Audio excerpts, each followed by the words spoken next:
greetings to the world. Vice of the one big gangzilla alongside Skrillex. Them for no. Salut à tous, bienvenue sur la chaîne Quentin50. Alors aujourd'hui on va apprendre comment configurer la AirSport Time Capsule d'Apple. Le disque dur qui fait à la fois disque dur et puis qui améliore, enfin soi-disant, la connexion internet. Puis de l'améliorer un tout petit peu. Et ça permet aussi d'avoir une meilleure portée. D'améliorer la portée pour votre box. Donc alors, vous ouvrez les préférences. Bon, moi j'ai déjà configuré, je vous explique comment on faut faire. Donc là au début ça va être mis comme ça. Donc time machine non, donc vous mettez oui. Donc après il va vous demander de chercher un disque machin. Donc quand vous avez votre time capsule, au tout début, vous la mettez sur à côté de la box avec le câble internet et vous prenez le câble le plus bas et vous branchez. Donc vous branchez donc le câble qui est fourni à la prise sur votre time capsule. Puis après vous branchez le câble internet juste au-dessus. Normalement ça doit être au-dessus. Donc une fois que c'est fait, il va vous demander de rechercher. Donc vous recherchez votre time capsule. Après tout va être bien expliqué, donc je vois pas pourquoi vous n'y arriverez pas. Donc moi j'ai réussi et puis il n'y a rien de bien méchant. Donc, je vais pas vous le réexpliquer parce que c'est quand même assez clair. Donc je vais vous expliquer les petites options qu'on peut avoir. Donc là choisir un disque, donc là les informations qui sont ici.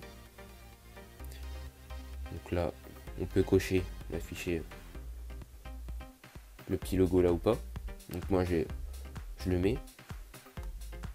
Donc dans les options, donc ça c'est ce que j'ai sur le PC que je mets sur ce que j'ai sur le Mac que je le mets sur la time capsule. Donc ça sauvegarde tout. Ce qui est bien c'est que tous les heures, moi j'ai programmé pour tous les heures, ça sauvegarde ce que j'ai sur l'ordi sur la time capsule. Donc, les nouveautés que j'ai sur l'ordi sont automatiquement sauvegardées. Donc ça on peut mettre sauvegarder quand l'ordinateur fonctionne sur batterie.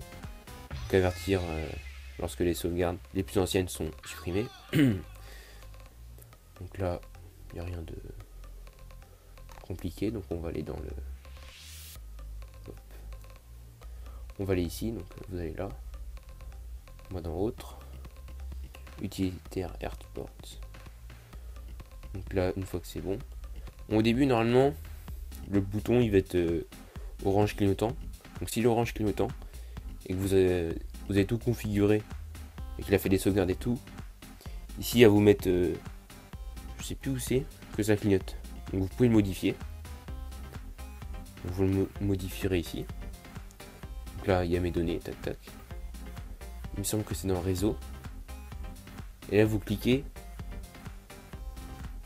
où il va vous dire de vous mettre. Pour qu'après elle passe au vert. Moi c'est ce que je vais faire, donc ça va. Donc disque machin. Des options que moi je laisse comme ça. Parce que je vois pas pourquoi ça marcherait pas. Bon ça va être tout pour ce qui est de la configuration. Si vous avez des problèmes, n'hésitez pas à me poser des questions. J'essaierai de vous donner les réponses. Donc là les autres réseaux Wi-Fi. Donc en fait votre AirSport Time Capsule elle fait un réseau différent de celle de votre box. Donc moi j'ai un réseau box et puis un réseau AirSport Time. Donc après on peut mettre un code. Mince, je vais retourner. On peut mettre un code comme on veut. Donc là de modifier. Donc ici vous pouvez mettre le code, le changer à partir de votre Mac, changer le nom et voilà. Bon, moi je vais vous laisser. Je vais vous dire à la prochaine et puis ciao.